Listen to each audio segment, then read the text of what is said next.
Boxing King Media in association with boxer Shane Mcguigan. Shane, come down to speak to you about Azim's latest fight announcement. Announced yesterday. I've got to speak about the opponent. Just explain the approach in selecting him. Yeah, well, I think we approached a lot of people. We approached Sam Maxwell. We approached Ray Moylett, Tom Farrell, some European names like Andrea Scarpa, and I mean it was a tiring process. We've approached a lot of people. We even looked into some American opponents and stuff like that. But it's a really hard, tricky one for us to get the right opponent, because I think if you've got a guy with too many losses, they're going to come in and as soon as they get hit with a shot, they're going to fall over. At least, the option that we chose was someone that's an unbeaten guy, Nicaraguan. If you actually look back at all of the Nicaraguan fighters that come over, they're always pretty game and they always come and give a good account of themselves. This guy's 12-0, and he's young and he's going to come to have a go, which is what we want. We'd rather that than someone just run away or be experienced but then get hit with a few shots and not give us any rounds. So it's a fine line, it's a fine balance as well, figuring out the right approach. But we've got his next, realistically, we've got his next 4 fights lined up. A lot of fighters that we had approached wasn't quite right for them time-wise, or they had something going on, but it was. I think now that we know what dates we're going and what sort of. He's got to get. He's got to have Ramadan as well, so we've got to work it all around that. But I think the next 4 fights are pretty much planned out. Post-fight, at the end of his last fight, you mentioned a few British names. Were they approached? Luke Ballingall, I think you mentioned him. He was approached. Sam Maxwell was approached. Ray Moylett was approached. How far did the negotiations go?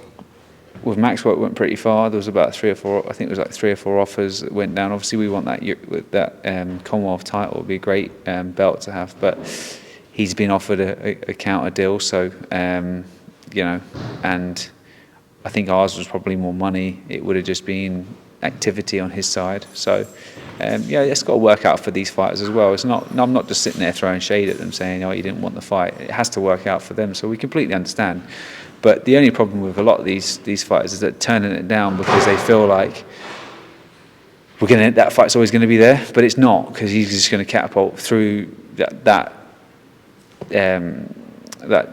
sort of level. Do you know what I mean? He's going to just go straight over it and go to European. So if you don't take the fight, then it's not going to be there. You're going to lose the opportunity, and it's a headline on Sky Sports, which I felt like there would be a lot of people jumping at the opportunity to do it, but there hasn't. How good is Santos Reyes compared to the fighters he's fought before? Yeah, I think he's a good combination puncher. He's a good mover, and I think that those two things is going to cause a little bit of problems. I mean, a lot of the people we've had with Adam have been either like walking into him, whereas I think this guy's going to be a little bit more defensive, and when he does drop back, he's going to be throwing combinations, which can sometimes be quite awkward. So I think it's going to be more of a thinking fight. And there's more good news for your stable. Daniel Dubois, recently it was announced that he is next in line for that WBA title shot. How proud are you to get him to that position? Fantastic. Yeah, I'm really, really happy. So, look, I mean, obviously, I think the undisputed fight is most likely going to take place. So we'll sit and wait our turn. More than likely, am I right in saying his next fight will be for a world title after Fury Usyk happens? I'm pretty convinced on that. Yeah. Frank Warren's signed another heavyweight today, Moses Atuma. I know you've had him in the gym before. How good is he? There's a lot of hype around him, similar sort of hype that was around Adam Azim. Yeah, I think there's more hype around Moses Atuma than there was with Adam Azim. There's not as much hype now, but he hasn't obviously had his first fight. He's very talented, nice, likeable lad as well. I think he's going to be a star. He's definitely going to be a star. He can punch. He's got the movement. He's a southpaw. No one likes a south. a southpaw heavyweight, do you know what I mean, that can crack a little bit. It was always the feared Luis Ortiz was always the guy, but then he got to about 50 years of age and people started wanting to take that challenge, but before then no one really wanted it. So Moses Atuma could fill that sort of that space. You know, obviously you got Jared Anderson, who's also a switch hitter, but he's predominantly southpaw, isn't he? So yeah, those guys are going to be awkward. They're good fight. Like Moses is a great fighter. I think he wants to beat Mike Tyson's record. That's what I've heard. That's what he said today. I'm speaking about Okolie. Seen from his Instagram posts, he's been in South Africa sparring Lorana, and he looks like he's back in Miami now. No concrete fight date. You know, what is the situation between himself and you, and any news of fight date? Is there not the date with on the March 11th? It's not been announced, so I just weren't sure if it was 100%. Oh, I thought it was announced, but I'm not sure. Once again, you know. Me and Lauren, like posters and all that sort of stuff's not been done. It hasn't, but I think it's penciled in. So, yeah. I mean, look, with myself and Lawrence, like we're not in regular contact. He's doing his own thing. Doors always open for him. He knows that. So yeah, I'm just going to focus on my stable and everything that's coming up. Really, we've got February.